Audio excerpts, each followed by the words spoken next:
Hello friends, today I want to talk about 3 ways our suppressed emotions from C-ptsd from the past can be affecting our relationships in the present. The thing with complex PTSD is that it's usually brought about obviously by prolonged stress and trauma, emotional abuse, many different reasons, right? But the thing is, it's caused by someone external. However, once that person is out of your life, doesn't mean that the C-ptsd goes away.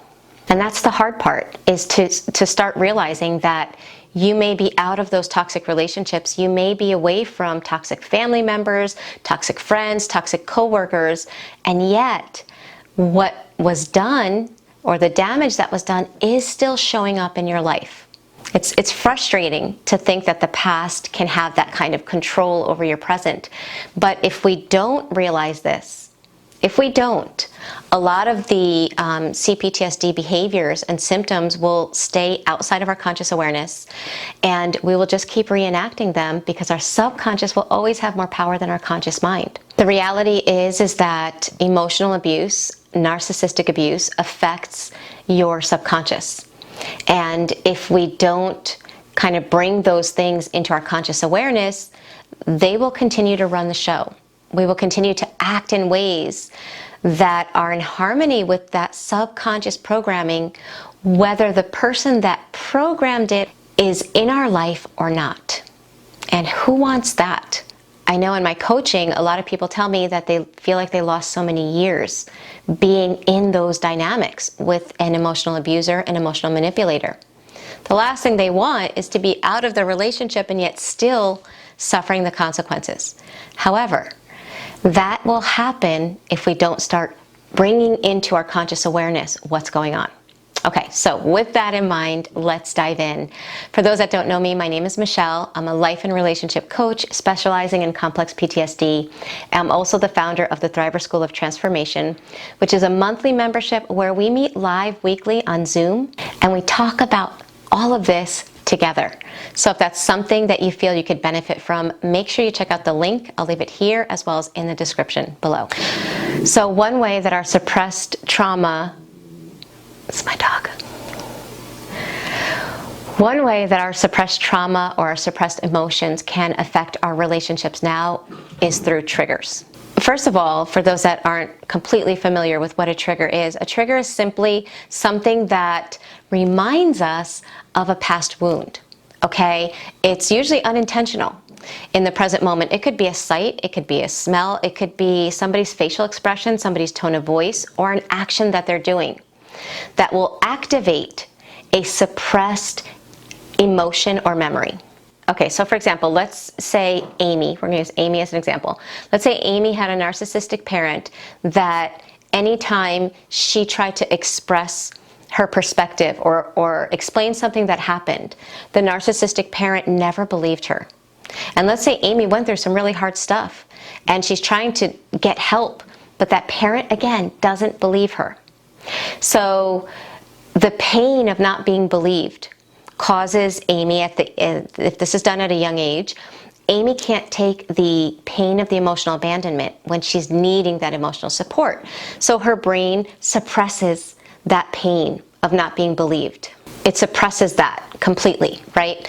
Now she's married, she doesn't even think about those things on a conscious level that happened in the past, and she's talking to her boyfriend or her husband, and she's saying something that sounds kind of difficult to believe, and he's like, oh my God, I don't believe you. Now, he's not saying it like he doesn't believe her. He's really, in his own mind, just thinking like, that's so hard to believe because that sounds crazy. But it triggers her. So what happens? What happens when she's triggered? She comes from that wounded place in the past. When you are triggered, you are not acting as the woman that you are, the man that you are. You are acting from whatever age that wound was suppressed.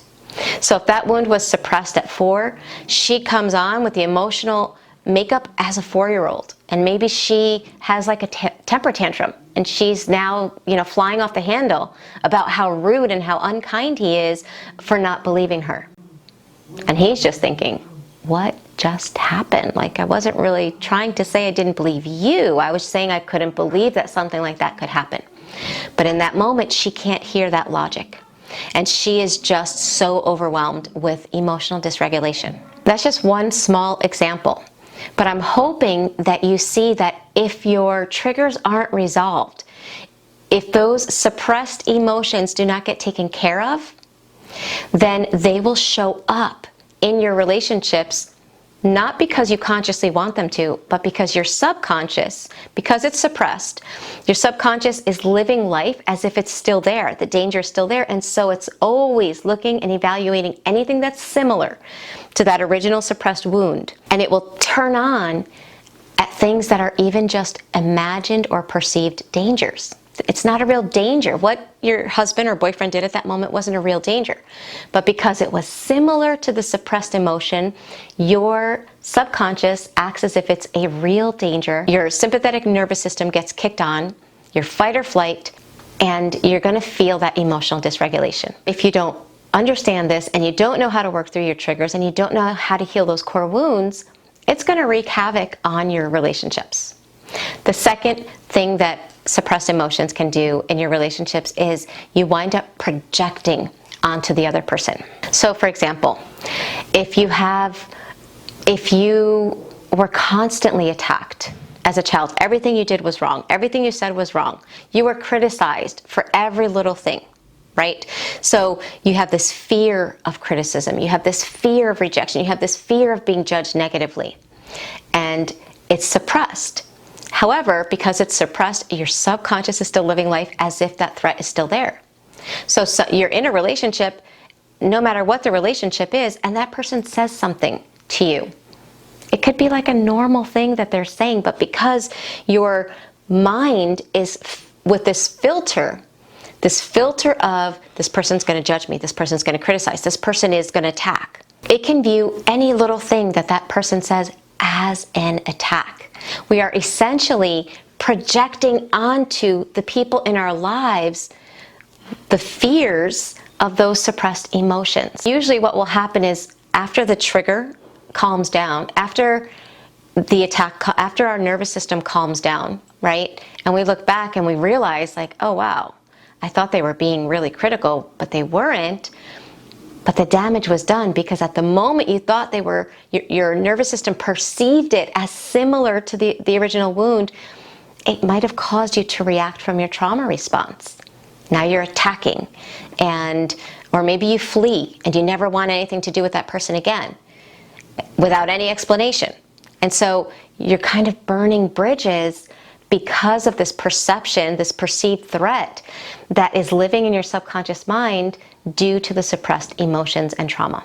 The third thing that can happen because of our suppressed emotions when it comes to complex PTSD, if we're not healing them, right, and we're in a relationship or even in our friendships, without realizing it, sometimes what we try to do is get the other person to heal our wounds. So for example, if we had to suppress our loneliness in childhood, right? We weren't allowed, no one was there for us. Let's say you had a narcissistic parent that was never emotionally available, and that was super painful for a child, right? To not have your parent there for you emotionally when you couldn't be there for yourself. No child can, nor should they, have to be there for themselves in childhood. In childhood, we need the external. We talk a lot about in adulthood how to let go of needing the external, but remember, in childhood we needed the external. We needed somebody to emotionally support us. If we didn't get that, we suppressed the pain of not having that. But that loneliness is still there. And what we might do in a relationship is have the other person try to heal that loneliness. And if we have somebody healthy, I mean, that can feel good when they're there for us. When they're emotionally supporting you, it feels good. However, the second they are busy or they are interested in something else for the moment, right? Because in a relationship, it's two people. They're not intertwined. That's not healthy. So they both have separate things that they do that they enjoy. The second the other person is not healing that wound, it can wake up that suppressed emotional abandonment. And with that suppressed emotional abandonment is a tremendous amount of pain. It is a deep-rooted pain that comes up in the body. You guys know what I'm talking about. It's that emotion that as it starts to come up in your body, you want to do something to not have to feel it. When that happens, you might blame your partner as if it's their fault, when the reality is that it's the suppressed wound that's coming up that needs to be healed. And while it's nice that you have a partner that emotionally supports you, the truth is the only one that can really heal that wound is you. So those are 3 ways that our suppressed emotions wind up entering present relationships and kind of causing damage. So my advice is to really start working through the wounds. And that's not easy. You know, it's a lot easier said than done. So if you are struggling, make sure you check out the Thriver School of Transformation, because each month we take a different piece of the healing journey and we kind of work through it together. We meet live weekly, and it's all about learning how to put everything I talk about on my channel into practice so you don't have to do it alone.